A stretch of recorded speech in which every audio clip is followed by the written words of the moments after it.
Welcome to the Living Big podcast, where we're all about embracing life to the fullest. Hey, I'm Marley. And I'm Kylie, and we're thrilled you're here. We explore how to pursue our passions, nurture meaningful connections, and inject some serious fun into our lives. We're here to show you you're not alone. And we want to do what we can to ease the stresses of everyday life and help you in your journey of living big. This episode is proudly sponsored by Event Penguin, your go-to solution for creating unforgettable events.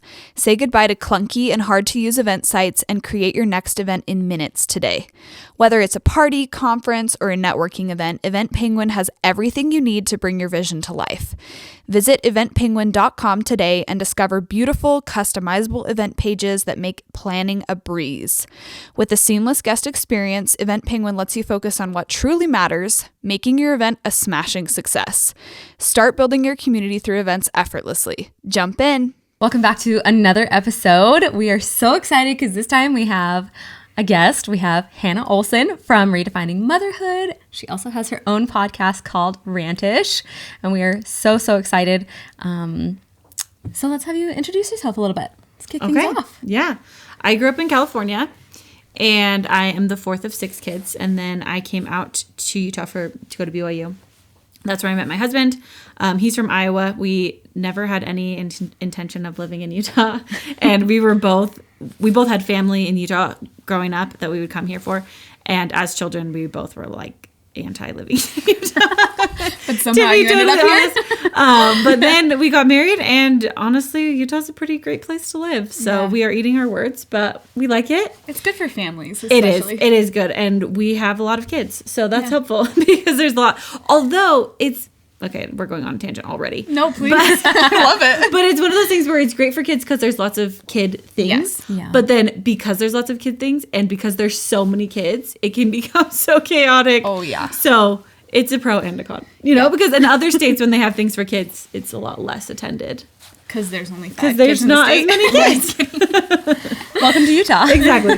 But no, we really like Utah. And my husband has had a lot of like great business opportunities. And I know you guys mentioned in one of your other podcast episodes about how like entrepreneurship is so big in Utah. Mm-hmm. And so that's been cool for me in starting my own business. And like my husband someday wants to start his own business. So there's just lots of cool things about Utah. That's awesome.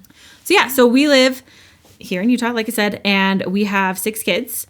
Our oldest is 8. And so she's a girl, she's 8 years old. And then we have 5 boys. So they're all the first 5 are all 18 months apart, almost to the day.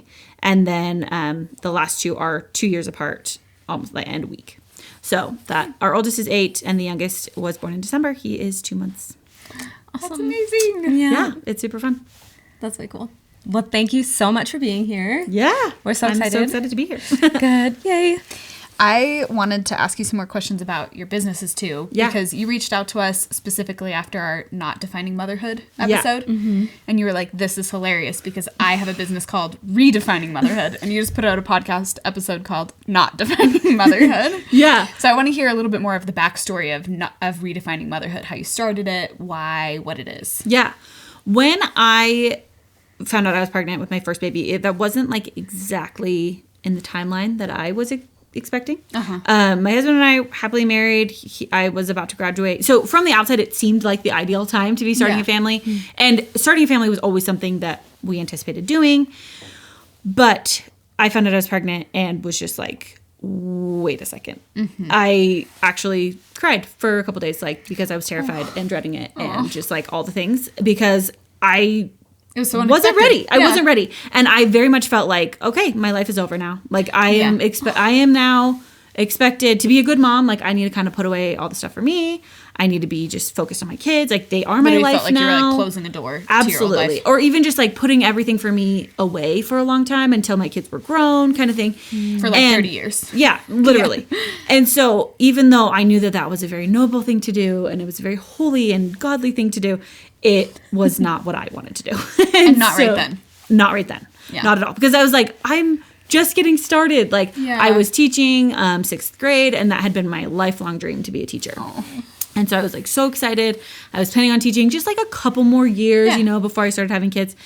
And then lo and behold, I was pregnant. And I, not being dramatic, it was very dramatic, but not joking. I cried pretty much every day of that pregnancy, just being like, this is going to be the worst. This is going to be the worst thing that's ever happened to me, et cetera, et cetera. Which again, I know it's very dramatic. No, I mean, everyone has their own experiences though. And my poor husband, because he's amazing. And like his name's Steven. I'll just refer to him as Steven.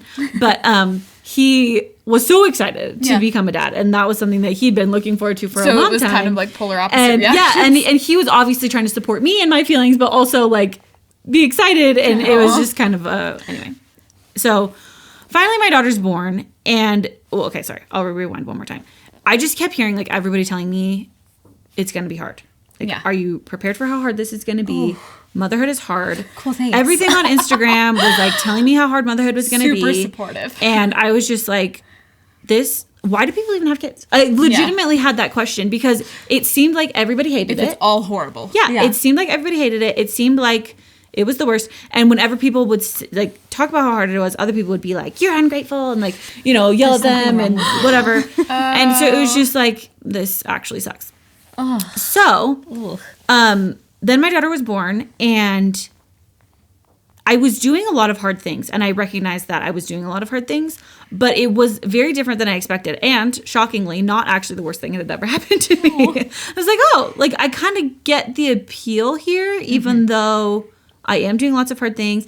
And it just really started from the beginning. I was just very critical of the way people talked about motherhood and just kind of like, I feel like something's off here. I feel like the way that we're talking about motherhood, first of all, isn't helpful for me, wasn't helpful for me at all. Yeah. And second of all, just like doesn't seem in line with like how I feel about it. Mm-hmm.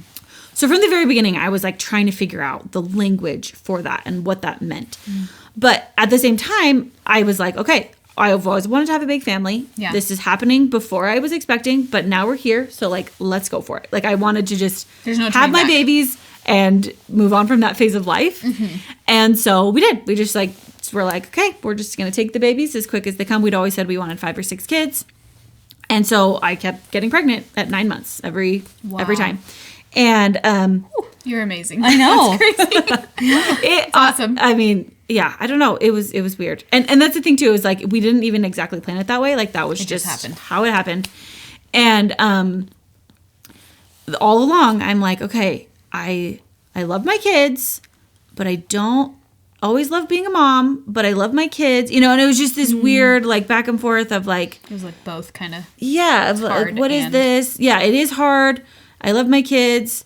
Being with them all day is so lonely and so exhausting, and like I kind of want to cry all the time, but I love my kids. But I also love this. So what's going on? Yeah.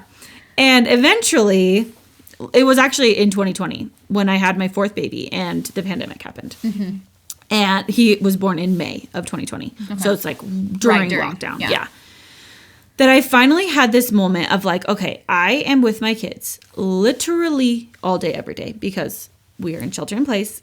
We're not going anywhere. Oh. Ultimate stay-at-home mom, right? So tough. And it just occurred to me that while I was with them physically, I wasn't really with them emotionally because I was just so depleted from all that I was doing. Yeah.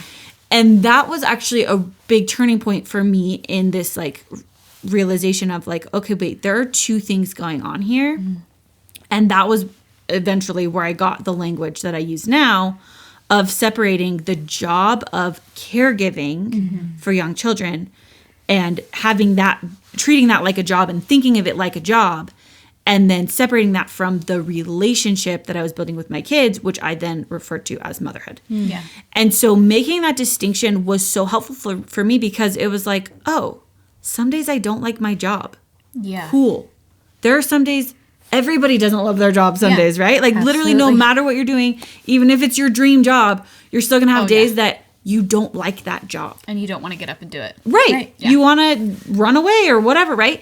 And so that I realized like, oh, I can feel that way about my job, but not feel that way about the relationship that I have with my kids. Yeah. And so now that I had this clear separation between the two, I became even more critical of when I heard people talk about motherhood, because I was like, wait, are they talking about the relationship or are they talking about the job of caregiving? Because as a society, we use those terms we just used motherhood for all of it. Yeah. And that was not helpful for me, but it was super helpful for me to be able to make that distinction. Especially because, too, during that time when I was like, this sucks or this is hard, and I would try to find ways to like enjoy it more, the feedback was always just like, oh, think more positively, or even consecrate everything to the Lord kind of thing, right? Yeah. Which for some women that is effective and like that's great. But for me, it was like, I'm sorry, there's nothing noble about sweeping the kitchen floor. Like I'm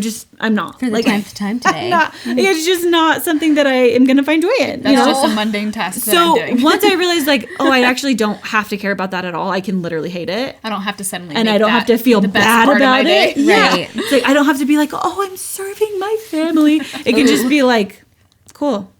I'm sweeping the floor. I'm sweeping the floor. And that's it. And that's part of my job that I'm taking upon Yeah. as this job of caregiver, and cool. It's not that deep, you know? It's not that deep. Oh, I love that. It's not actually that deep, people. Just sweeping the floor. So after I had that, I was like, oh my gosh, people need to know this. This needs to be, everybody could benefit from this, you for know? sure. And so I started talking about it on Instagram, and it was interesting because at the beginning, a lot of people really did not get it. And hopefully over time, and hopefully in our conversation today, I've gotten better at articulating it. And maybe using like some of the examples that people give us will help too. But for me, it really did change like every aspect of my life, from how I spent my time to back to realizing that I was being so absorbed in my job of being a caregiver that I really wasn't doing much for the relationship with my It kids. was kind of getting in the way It was of that. absolutely getting in the way of my kids. And I think that a lot of women, that might be the case, but they just don't even realize it. Yeah. Because even when they get a break or whatever, they get a break from their kids, they feel this guilt of like, oh, you know, I'm supposed to be with my kids all the time. But once you realize like, oh no, you're just getting a break from the job, but the relationship is still there. Like, you're allowing your still in the space. yeah, you're still part of that relationship, even when you take a weekend away with your husband or, you know, whatever it is you're doing. You're not taking a break from motherhood. You're just taking a break from caregiving for a few days. I love that. And it's so helpful too, because when we refer to motherhood as caregiving, like when we're thinking of those as the same, you really only focus on the 18 years that your kids are home with you. Yeah.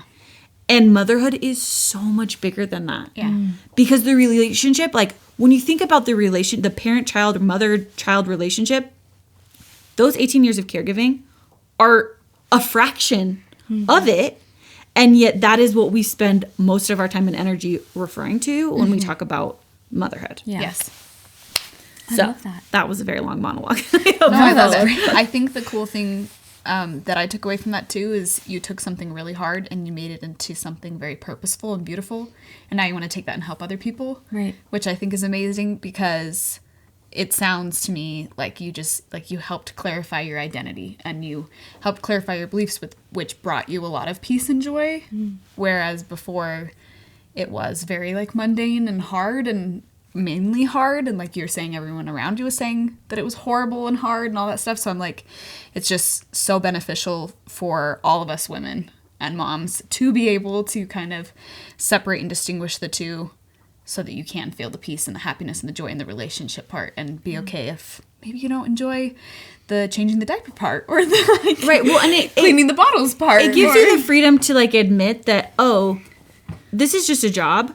Yeah. And it's, you know, like it's tricky because especially within the church context with which I was raised. Yeah. We have these quotes about like motherhood being the highest and holiest calling, and people interpret that to mean caregiving is the highest and holiest job.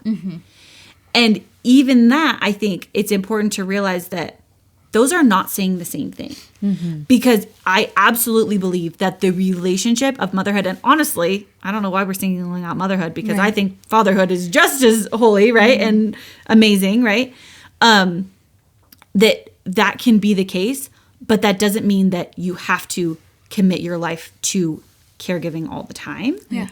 Because I think that's where, when you have that distinction, it's like, okay, maybe what's best for my relationship with my kids is actually not being their primary caregiver. What if I allowed myself to think about that for a second. Like, okay, what if I allowed myself to be like, start making decisions based on what's going to be the best for the relationship that I have with my kids, instead of feeling like I need to make decisions out of being quote unquote the best mom, which I'm interpreting to mean the best caregiver, which means I'm interpreting to be I need to be with my kids all the time. Yeah. I feel like when you lump sum it all together with caregiving and everything, and you call it all motherhood, relationship, caregiving, everything, that's where mom guilt comes in. Absolutely. And like that's where it gets super brutal and you're super hard on yourself. In some ways, I'm like, fathers have it figured out in some ways. Yes. Because at least, I mean, I'm not speaking for all dads, but at least for my husband, I'll be like, don't you just feel guilty when you're like at work? He's like, no. But then why do I feel that when I'm like, totally. But he just fully embraces his relationship, loves her to death, and that brings him so much joy. And he's not worried about the menial tasks and whether or not that adds up to him being a good dad or not. You know? Right. And I think that we can take a lot of, like, a great example from that, because we see that there are lots of men out there that are working full-time outside of the home that have really great relationships with their kids. Yeah. And that comes back to my story where I realized I'm with my kids, 6-8 hours more every day than my husband is. And his relationship with them is actually better than mine is, because I'm letting all of these things become more important and like weigh down. But I want to be clear too, because like some people may take that to mean like, oh yeah, she just sits at home and like plays with her kids all day and she's not doing anything else. Like, no, because I don't think that's what would be helpful for the relationship either. Like what I have found is the most helpful for the relationship is for me to spend my time doing things that light me up. Yeah. Because then when I'm with my kids, I'm like, I love my life and I'm excited about being with them. And I don't expect myself to be with them 100% of the time. Yeah. So still being you. Yes. In motherhood. Yes. Being mom and being Hannah as well. And just thinking about being mom as just simply a relationship that I hold and not an identity or a job or anything else. Like, it's just like, I am me. And these are the relationships that I have. I have a relationship with my husband. I have a relationship with each of my children. I have a relationship with my sisters. Like, but they are not me. Right. I am me. And they're not even an appendage of me. They're just a relationship that I hold. Yeah. I think that's so beautiful. Yeah. I really, really love that. That's awesome. So we sent out a form and gathered some audience submissions. We're super excited to share some of those this time because it was a first for us. We're doing a few firsts this time. It's really exciting. Okay. So perfect segue. We're talking about mom guilt in this first section here. Mom guilt triggers and struggles that some of us are feeling. So what we're going to do is I'm gonna kind of read them, and then we'll have Hannah kind of walk them through how to handle that. So let's see here. Okay. I have a little newborn, and anytime I feel like I'm missing something that she does or something I should be there for, I feel total mom guilt because this season of life is so fleeting, and I feel like I shouldn't be missing a second. Yeah. Oof. Before I answer the question, I want to make a distinction about mom guilt because I think this can be helpful. Mm-hmm. So when we hear the term mom guilt, that can be a couple of different things. So for example, so the first thing that I like to have people do is think like, okay, am I feeling guilt because I did something that I feel is like morally wrong or ethically wrong or against my, code of conduct or whatever, ethics, whatever, beliefs? Or am I feeling, okay, well, and if that's the case, then you're not feeling mom guilt, you're simply feeling guilt. Guilt. Mm-hmm. Okay. That is just guilt. Regular guilt. Regular old guilt, okay? But we do lump it in as mom guilt. Like, maybe you yell at your kids, and then you're like, oh, that was not in line with, like, who I want to be and the relationship that I want. I feel bad. This is a helpful emotion for me to then go to my child and be like, hey, I'm so sorry. I messed up. I wish I'd handled that differently. Yeah. Can you forgive me? Right? That's productive. Mm-hmm. Okay.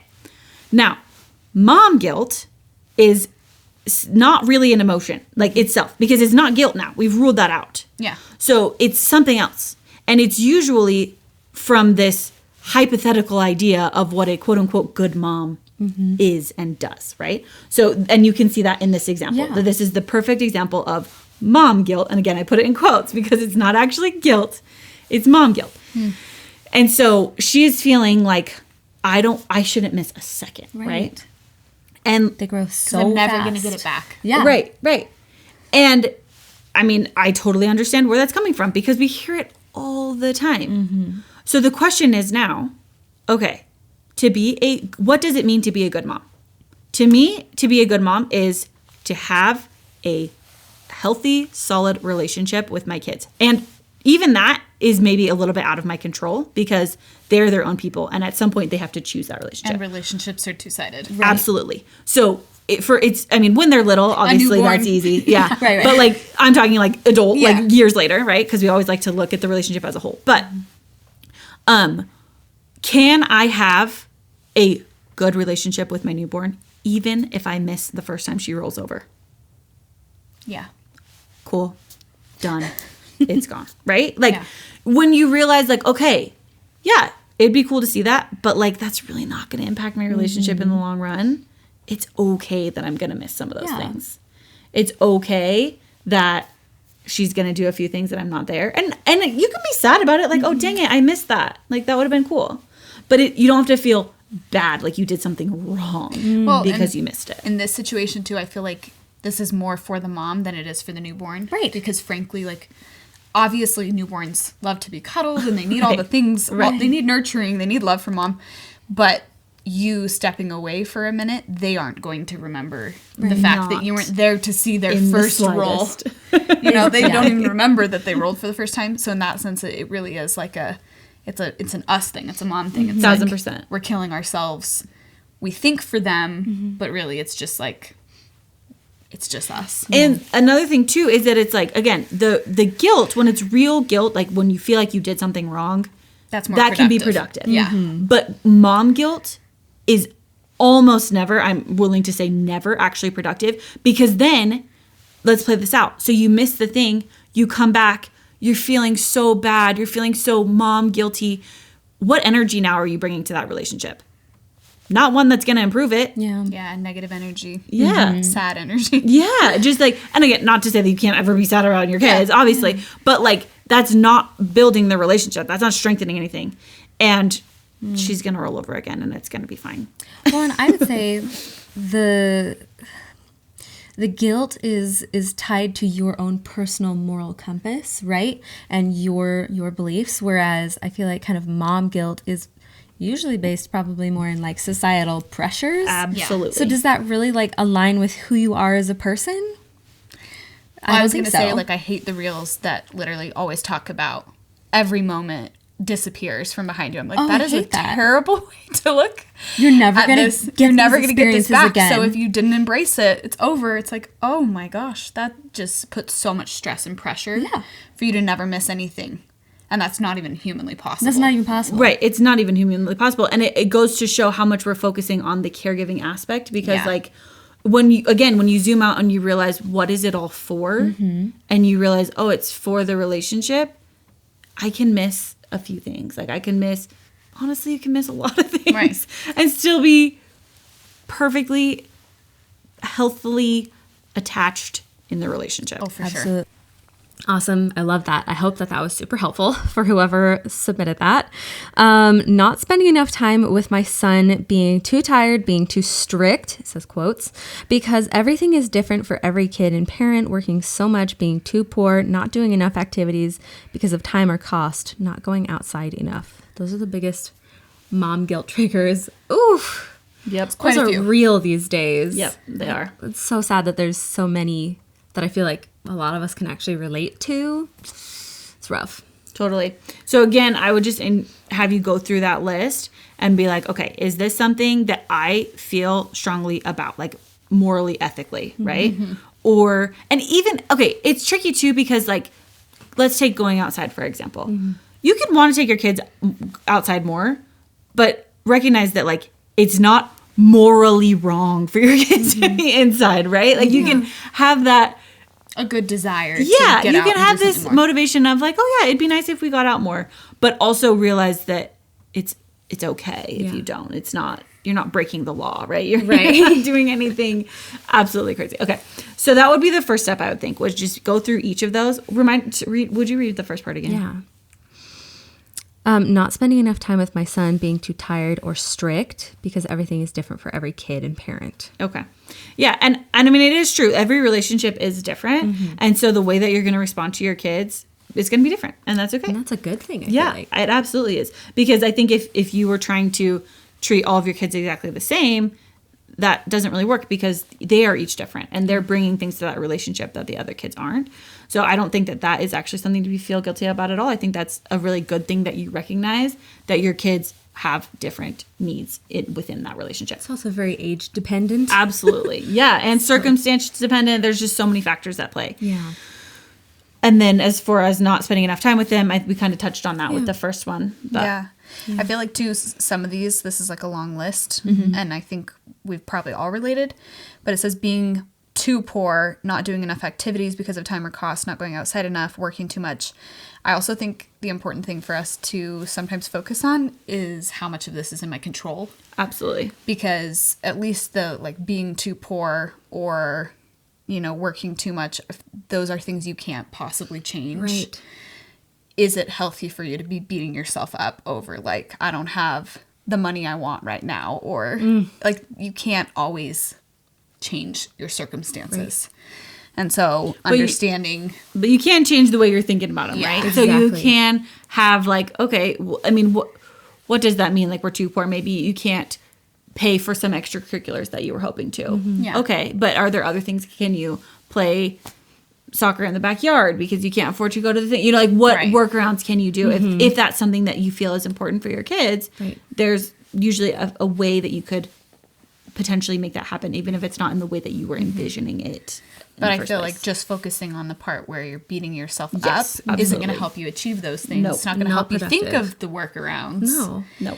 And there are some things that are just like simply out of your control. Like even one of our submissions later, I'm just going to jump there right now, but she talked about how she's really ill. And so she can't do a lot to, she said, I don't know how many other feel limited by chronic illness, but I sometimes feel guilty by my limits and by my child having to, quote, take care of me on bad days. She puts on a show for me and lays next to me, rubbing my back and gives me kisses. But a friend told me she's learning compassion for others and for herself. You're giving her permission to rest when she needs it by resting when you need it. But I'm like, if she felt so much guilt all the time about this thing she cannot change, it would kind of break you and the relationship with the kid and just not be productive. Well, and I think that chronic illness is an example of a time where I think making this separation between caregiving and the relationship of motherhood is so helpful because when you're chronically ill, I've never been chronically ill, but I have been pregnant 6 times in the last 8 years, which does With not kids. put me functioning at like what the capacity that I would like to be. Yeah. Again, chronic illness is way worse. I'm not trying to downplay it at all, but I'm just saying like that has been my lifeline of like, it's okay if if my house isn't clean. It's okay if my kids aren't having, Being entertained 100% of the time. or having vegetables with every meal or whatever, because it's like when you are stripped down of your energy, you only have so much energy to give. So that like sitting next to your daughter while you're watching a show, like how cute is that, you know? And like how bonding is that? Exactly. You can totally be building the relationship even though you can't do the physical caregiving that you are associating with motherhood. My other thought is, what is that doing for your child? And what is that teaching her? I mean, that would be tough, I feel like, being in that situation, thinking like, oh, she has to learn these kind of tough, maybe sad lessons from me. But at the same time, like, what if you are the exact mom that she needs for her to learn these things, to learn those kind of tougher lessons that not every kid is going to be able to learn. She's going to learn patience and kindness and generosity in ways that, other kids won't. And like they pointed out in there, like the importance of rest and the importance of listening to your body and like not pushing yourself beyond your limits, which I think are all really valuable things for her to be able to see firsthand. Yeah. I think that's I mean, super I want my beautiful. kids to know that about their bodies. I want them to know that they can rest and they need to take the time they need to take. Like, I would love my kids to know that. And so much of the messaging around motherhood is contrary to that. Very It's much. the push through it, like nothing happens without mom. Right. Nothing, you know, all Always this. sacrifice. Yes. Default parent, Yes, yeah. yes. Yeah. No, I love that. These submissions are really vulnerable. Yeah, we appreciate everyone. I know. This is Seriously, tough. thank you for the submissions. Yeah. Okay, here we go. I feel so guilty for getting frustrated or impatient with my toddler instead of being an example of maturely handling a tough situation. Patience is something I'm working on. I'm not one to be quick to anger, but I still get impatient, and instead of explanations or why we should or shouldn't do something, it's just a yes or no. That's tough. My experience with toddlers is, and I have one, is you get overstimulated, and then your kid does one little thing and it sends you over the edge. And it's usually so small, and later you're like, That was wow. so dumb. Like, why did I react like that? But the guilt is real. That's probably real mom guilt, though. Real guilt. Yeah, Real that's guilt. guilt. It's not mom guilt. It's guilt. Yeah, but I think the beautiful thing about that is that, so you're saying you want to model, reread that one line that she said. You're good. She says, instead of being an example of maturely handling a tough situation. Okay, so you're expecting yourself to maturely handle a tough situation every time, which, let's be honest, that's not possible. And it's really helpful for our kids to see that everybody messes up. Yeah. Everybody messes up. And so but that's only part of it, right? So once you mess up, then what do you do? Because that is what you're modeling. You're modeling to your kids, yeah, everybody messes up, and this is what we do when we mess up. Yeah. Because how impactful is that for your kids to see, like, oh yeah, when I mess up, because I'm gonna mess up, this is what I do. I apologize. I, whatever that is. Because I mean, time and time, like, if I've learned anything about quote unquote parenting, right? It's modeling is by far our most effective teaching tool. Oh, yeah. Absolutely. And we're not going to get it right 100% of the time because we're human. So to even expect that is just not... Too much pressure. Yeah, way too much pressure.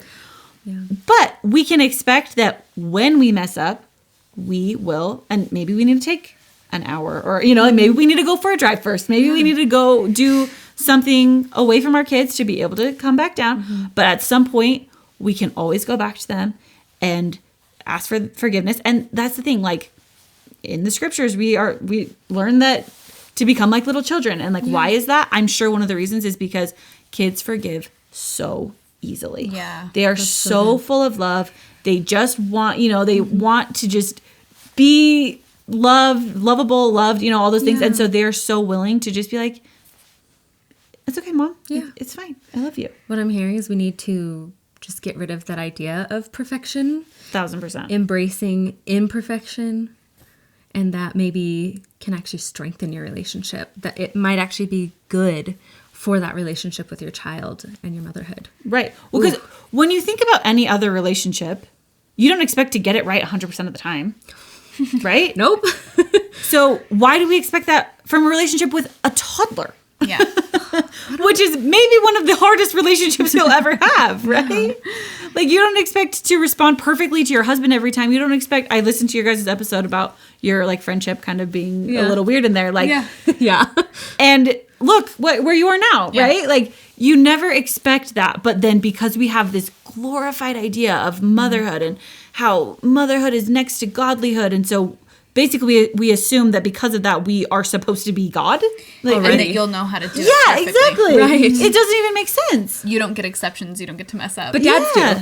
Dads are fine. Not moms. Moms are perfect. Exactly. Either way, I just think like we put way too much pressure on ourselves in general. Way. And the thing about toddlers is we don't expect perfection out of them. No. We know that they're going to throw a tantrum a lot of times and that they're not going to like something, that they're not going to react the same way. And yes, we're like adult versions of toddlers, right? So we should have a little bit more control over our faculties, emotions, responses. But we it's just funny because we're not that far off of children either, though. So I'm like, we really, really expect ourselves to have learned and grown and become perfect in, for me, 28 years. Right. Like, that's ridiculous because I'm going to live till I'm 95. Yeah. So I've got a long time to work towards being better and better and better. And I need to not hold myself to the standard of perfection at 28 years. I wouldn't do that to my kid. We also are new at handling that situation with a toddler. Yeah. Like, I don't know about you, but I didn't have like a whole lot of practice beforehand of like, this is how you're supposed to, handle a meltdown with a toddler. I had seen like little Instagram videos and tried to do that, but like, I'm just practicing being a little bit more mature, and it's not perfect every time, but We're just like, winging it. Yeah. We don't know how to do it. It's a new experience for me too. Yeah. And I've had a little bit more practice than you guys, and I'm still bad at it. So I'm still asking forgiveness from my kids like every other day, Like it's As something you should that, be. Like, it's just a part of life. yeah. I love that. Okay, we're going to jump into some of your submissions, specifically on the question, how do you cope with mom guilt? Okay, sorry. I did have one more thought about what we were just saying. Perfect. And that was, I do think too that it's important because being in a place where you can, sorry, I'm trying to figure out how to word this. But like, there are times where I notice that I am much quicker to like snap at my kids. And not only is that, a time that I can ask for their forgiveness, but I also is really important for me to check in with myself and be like, okay, what's going on with me that this is happening so often? Yeah. Why is today worse than other days? Yes. Right. Because if I haven't had as much sleep or if I haven't eaten in a while, like I do think it's really important to be mindful of like, there are things that I can do that are going to help me be able to be more emotionally regulated. Yeah. And on the days that I am super tired, to recognize that and be like, okay, that just happened. I need to check in with myself, and there might be bigger issues going on too. So like talking to professionals, getting help, like that kind of stuff is also a very, very, very good resource. And like, it does not make you weak at all to be utilizing those resources. Okay. I love Yeah, that. I think self-reflection is super crucial, especially to recognize patterns, because sometimes it is a one-off, but if it is like a pattern, Right. and you notice it's every single time you're waking up at 4 a.m. or whatever, and you haven't got enough sleep, or I have not eaten or had any water today. Or even just like knowing what my kids do that get under my skin. So like on Mondays and Wednesdays, I have one of my kids is in afternoon kindergarten, and then 2 of my kids are in preschool, and they all go at the same time. Yeah. And so getting them into the car, I know is like A battle. Is really difficult for me. Yeah. And so I know that if I start the process 40 minutes before we actually need to get in the car, it will go infinitely better than if I start the process 15 minutes before we need to get in the car. And just like the mental preparation. You're like, okay, I know these days specifically have this hard thing that gets me a little bit I get a little overwhelmed, flustered in those moments. And so just like realizing like, okay, here are the things I can do to set myself up for success on those days. It doesn't happen every day, but it's helpful to just be like noticing patterns of the things that set you off more frequently, because then you can maybe try to experiment with different things to see what can help. tweak things. Yeah. I love that. The self-awareness that helps set you up for success and helps you maintain those healthy, happy relationships. Yeah. Love it. Okay, here are some submissions on how people cope with mom guilt. Someone said, I have yet to figure that out. Another person said, Hopefully you'll have a few more after this podcast. Right. That's why we have you on. They're like, let's bring Hannah on and have her help us. Another person said, crying and putting together a plan to do better the next week or month or etc. Etc. Year. I don't know what that means. And throwing out the perfectionism. It's not a thing. Crying, I also think sometimes we need to cry. It's true. It's a good really emotional good. release. Like my toddler. He's got to cry occasionally. We just let him cry, right? I just got to have a cry. Cry and then put together a plan. Don't do them at the same time though, because that's really not good. Someone said, my best coping strategy is to remember I'm a child too. Oh, kind of like what I was saying earlier. I'm still learning so many things and working on improving myself in so many ways. I have a Father in heaven that loves me unconditionally, is being patient with me. I have a Savior that is there to pick up my slack and help me become better. I think that's beautiful. I love that. Remembering your kid. Yeah. Another person said, I have good friends in my corner who can do for her what I cannot. And I remind myself it doesn't have to be me exactly doing everything for her. I also teach her to do those things independently where applicable. So having a good support system, like you were saying, recognizing and having the self-awareness to say, maybe this child care activity isn't something I need to do, or even in her case, can't do.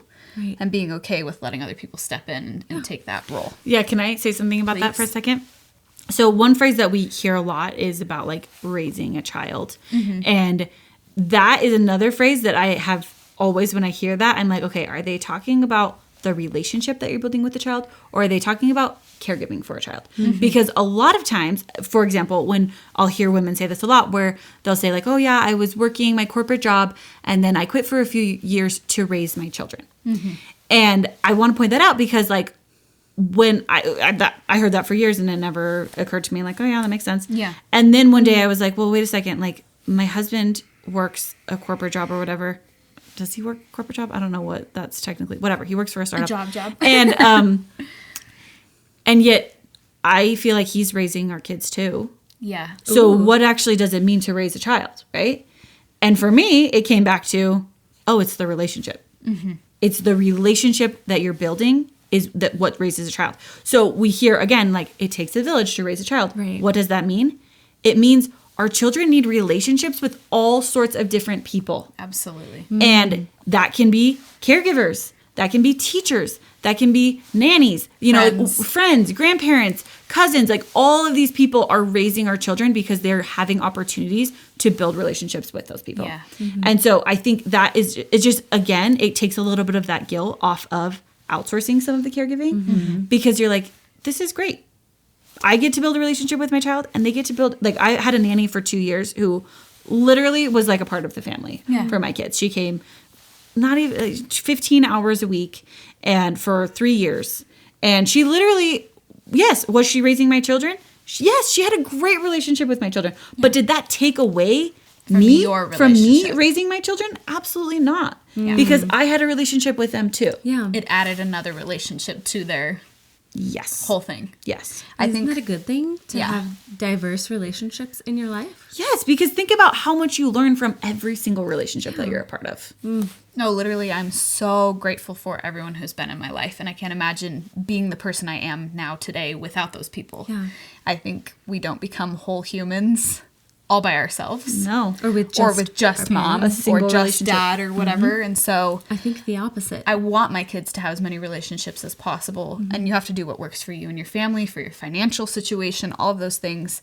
But allowing other people to have relationships with your kids is only going to benefit them. And letting them have things they like about someone that you don't have is beautiful and amazing. Like, example of that, my nanny, I hate taking my kids to the park. Like, I hate it. Yeah. I just absolutely nothing about it is appealing to me. Yeah. Granted, when I'm not pregnant, it's not as bad. But when I'm pregnant, I'm like, that is the last thing I want to do. My nanny, Lauren, loved taking the kids to the park. She took them to the park almost every time she came when the weather was good. And it was like so perfect for everybody involved because she got to do something she enjoyed with the kids. They loved it. And I didn't have to do it. And it was just like a win-win-win, right? And so I think, again, we can get really like, oh, like I feel like I need to take my kids to the park. It's like, why? Yeah. Why though? Wouldn't that, as you know, if you were taking them to the park, reinforce that going to the park is probably not as fun versus someone who loves the energy that I am bringing to the park is not going to be the same. So then, like, right now. Yeah, exactly. Whereas, like, with your nanny, they loved it, and that only just like reinforces how fun the park is for them. Yep. So yeah, I think the opposite is true, that like having just that one pressurized relationship is probably detrimental. Well, and even the way that we hear, and well, hopefully this doesn't ruffle some feathers, It's but okay if it does. the like, I'm my kid's everything. We hear that a lot in motherhood. Yeah. And I always question, like, is that the goal? Is that healthy? Like, is that helpful? I don't think so. Is that what we want for them? We want to be their everything? Like, that's not what I want Completely for my wrapped up kids. in us Like, and I our don't want to identity. be my kids' everything. That's probably not healthy. For me, it's not. Again, everyone's relationship is their own, right? So they get to decide what's best for them. But like every time I hear that, I'm like, I cringe just a little bit Makes because you uncomfy. I'm like, what are do we really understand what we're saying there? Because again, like we said, I think there's so much to be learned for our kids to have those diverse relationships with so many different people. I literally, for some reason, I'm just thinking about my art teacher when I was younger. He used to come to my house every week. He was the cutest old man I've ever seen. His name's Mel Sketzlar. Anyway, and he would like hum and teach us how to paint and say hilarious words. And I feel like I got so much of my creative side of my personality from him that frankly I couldn't have gotten anywhere else. And I'm so glad my mom let him come over and spend an hour with me every single week. Like I can't imagine if he hadn't been a huge part of my childhood. So I'm like, that would have been so sad. He molded you in those ways that were so He molded important. me in those ways that no one else could have molded me in, and it was beautiful. And then my parents molded me in other ways, you know? So I'm like, every single person that we have in our life has a specific purpose and can teach us things. And if we're not letting our kids have some of that, then at least for me, that feels sad. Like I want to give my kid every opportunity to be the whole version of themselves that they want to be. And they need more than just what I have to offer. Ooh. For sure. I totally That's agree. hard, though, to probably admit for most moms to be like, I don't have everything 100% in me to make this person a whole human. Ooh. Yeah, because kinda it's kind of counter to what we've been told, right? It's kind of, it goes against this grain of like, no, like I'm the perfect mom for my kids. And we're not taking away from that. Right. Because I think that we do have discernment and like we understand them. We know them because absolutely. we love them more than anyone. I mean, granted our husbands, like hopefully this is all together, It's right? lumped together. It's all lumped together. Parenthood. That we are making those decisions. Right. But I think, it's really important. And I think a lot of the language that we have and like this dependency that we teach women to have on their kids, like for their happiness, for their joy, for their fulfillment, It becomes a codependent relationship. very easily becomes a codependent relationship. I heard this quote. This is going to be tough to hear. But I think about it all the time. And it's people who don't feel worthy of love settle for feeling needed. Ooh.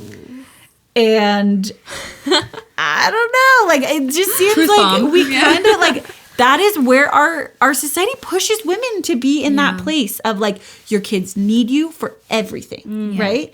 And when we buy into that, again, I just don't know that it's the healthiest Then if they part of the don't, relationship. we're going to feel When, horrible. Right. When they don't, Yeah. because they're that's the goal, right? Yeah. The goal is to send them off. But then when they are gone, it's like so many women are totally lost. They're so They're shattered. empty. They have nothing to live for anymore. They So they sad. lose. And did you know, like, that is the second most popular time for divorce is when the last child leaves the house. Interesting. I didn't know So it's that. like 7 years. Oh, no, 7 years is the average. So I think there's like 2 times where divorce is the most common. I think it's like within the first year and then after, like, when the kids have left the house. Interesting. And there's this book called it's called Unicorn Space by Eve Rodsky. And she talks about this phenomenon a little bit. And she talks about how women, because of the culture around motherhood, she doesn't say it exactly like that, but that's how I interpret it. Women lose their, oh my gosh, I just forgot what it's called. How does she phrase it? The right to be interesting. Because they get so absorbed with caregiving, micromanaging their kids' lives, because that's what they're being told They lose themselves. is what you're supposed to do as a good mom, Yeah. that they forget what they were living for before that. And so once that's gone, they don't have a lot, Yeah. which is so They're empty. sad. And that is part of like what I want to prevent for women, right?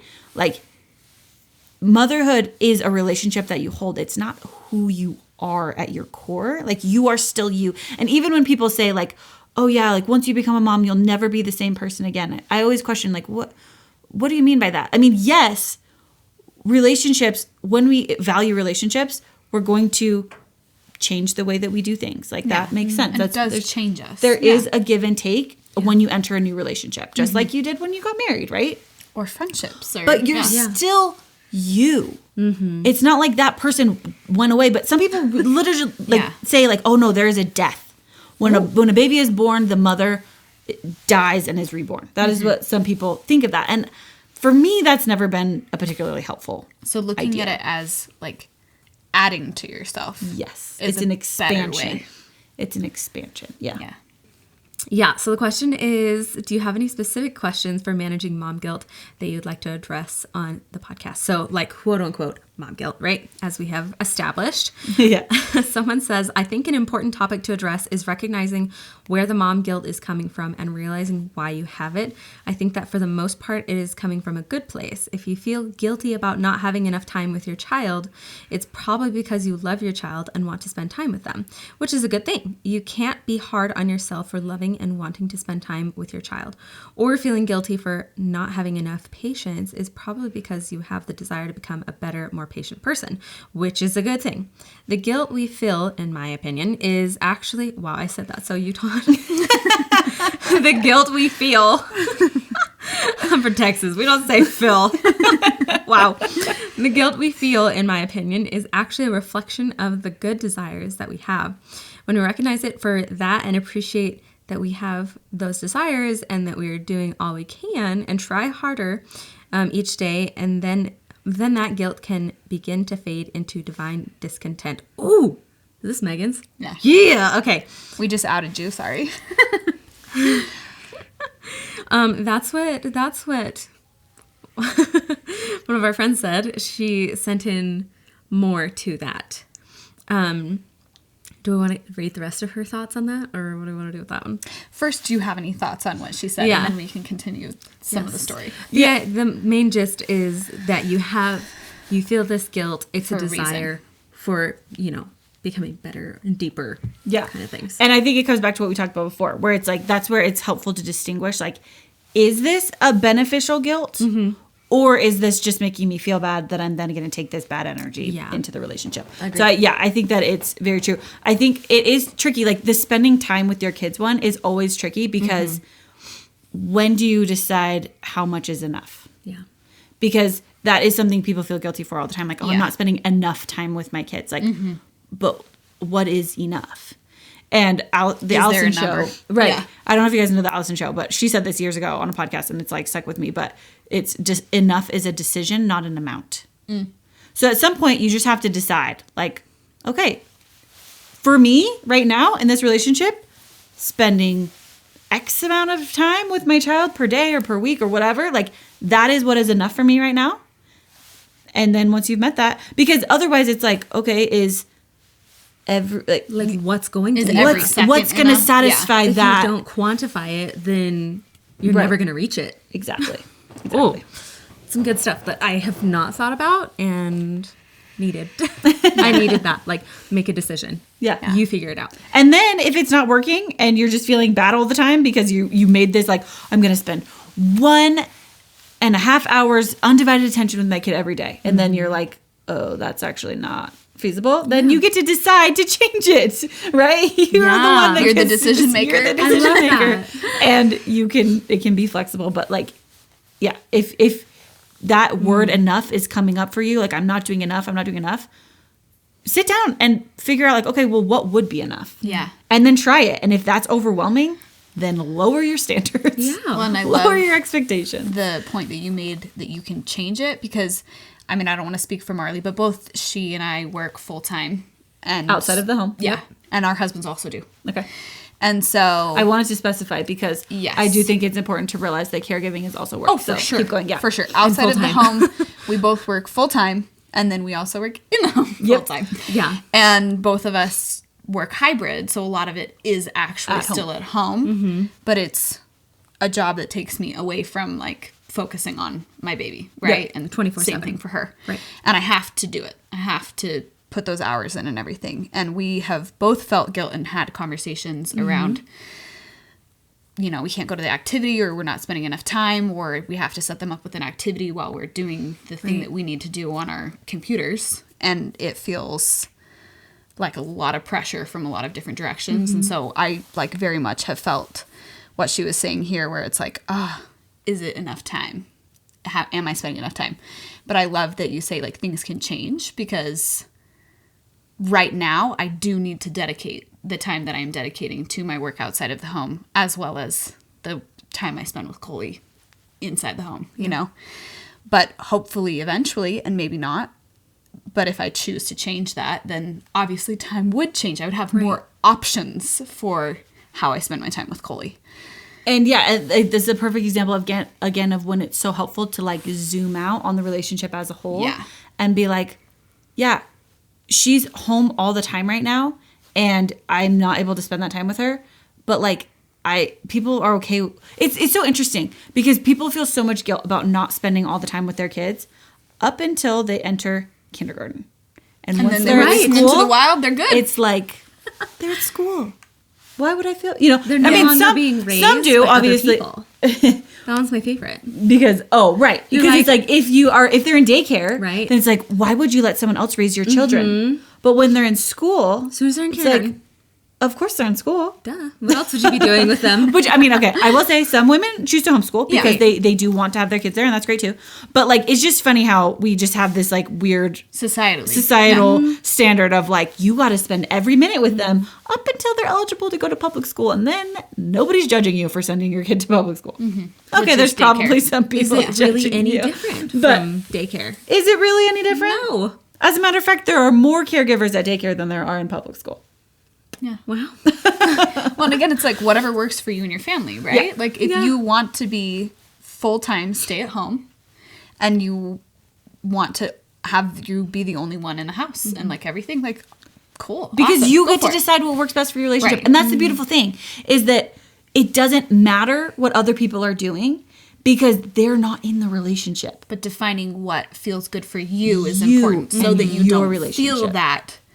Because they're guilt gonna, and and they might say questions. stuff to you. Like I know, like for a lot of people, especially in our generation, where there are more women our age that are taking jobs outside of the home, and maybe their parents are making comments, or I don't know if you guys have run into that at all. for sure. But it's kind of like, yeah, mom, you did what worked best for your relationship, and I'm doing what works best for mine.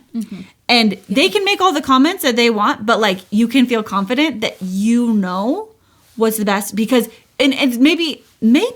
There are situations too where like you want to be staying home with your kid and you don't want to be working outside of the home, but for your family unit, that is the best option. Right. And that is what is working for you right now. And that is what you're choosing right now. And you realize that like, okay, this isn't my ideal situation, but this is what's best for us. And I know that I can still have a strong relationship with my kids because remember, men do it every time. Right? Like people aren't saying like, how do you have a relationship with your kids when you're in the office from 9 to 5? Like letting someone else raise your kids. Yes, it's so ridiculous. You're letting your wife raise them? Excuse you? Like, how do you have any time to build a relationship with them? Yeah. Amazing. You still do. Yeah. You manage to find the time. Right. Because it's important. Yep. It's your relationship with your child. And some don't. Because it's not. Right? Yeah. Like there are those cases, but it's possible. Yes. It's always possible. Yeah. I love that. I think what I'm most learning is that how I define what I want in my relationship with my child and what that looks like is completely up to me. It's mine. I can do whatever the heck I want. And anyone who has any weird thoughts about that, that's a them problem. You know, like if my parents are weird about it, like they're feeling some sort of weird it's projection. Yeah, weird issues with their own deal. Like what you did well, with and me a lot has of times, nothing to do with what I'm going to do with my child. Yeah. Yep. You did great, and I'm going to do great, and I am doing great. Yep. But you also did great. You know, like everyone's just doing the best they can. Yep. We're just all going to be doing it differently. Yeah. And you can take tips and tricks from people and that you like and adapt them into your life, but you can also push away the things that you don't. The tips and tricks you get or the advice you get that you don't like, you're like, well, and that's take it or leave it. Another good point because since we live in the information age and we have experts everywhere, we're flooded we're flooded with information, and often it's contradictory information. It can be completely overwhelming. Like, what do I do with all of this? And so that's where it's been so helpful for me to be like, well, what do I want to do? Yeah. What's going to be best for my relationship with my kids? Is breastfeeding going to be the best? Or is that actually going to become a deterrent? Great. Yeah. I can pick. Like, different for there's every single no mom. moral high ground about picking one over the other, except for the relationship that I want. Like that is the only decision that matters. That's the only factor, I guess I should say, that matters. And that kid. Yep. Yeah, I I love think that's that. amazing. I love that. Okay, well, we are going to kind of wrap things up a little bit, but same thing, just kind of last thoughts on the topic. Yeah. I have loved having you here. I hope that everyone has learned so much from Hannah. I hope Because I didn't talk too much. Oh my gosh. oh no, we absolutely love it. And I want to encourage you to follow her. We're going to link all of her socials in our show notes as well. We want you to follow her on Instagram because she puts out really awesome content that you can look at and learn from. And I really love the idea of taking moments to redefine what your relationship looks like to you. And like Marley said, embrace you and your kids and how you want to do things and being okay and excited about whatever that looks like for you. Do you guys have any other kind of last closing up thoughts on mom guilt as a whole? My main thing is that I always say it is you're a whole human. And I don't want you to forget that ever. That we're all just doing our best. And I feel like when we let go of those weird outside societal pressures and we're able to focus on what really matters to us, we're able to find more of ourselves. We're able to find more of what makes us happy. And we're able to really focus on and hone into those beautiful relationships that we have around us with our friends and our kids and our husbands and anyone else. So, Yeah. And adding on to that, like I mentioned before, I really feel like modeling is the most effective tool in teaching our kids. And so what better way to teach them how to be that whole person than to show them what that looks like and how that we are able to do that with all of the relationships that we're balancing. Because again, the relationships are simply relationships, but they are not our identity. They are not us. They are just an opportunity for us to grow and expand and learn so many valuable lessons. But at the end of the day, like none of those relationships are going to be stronger than the relationship that we have with ourselves. I love that. I think that's amazing. Yeah.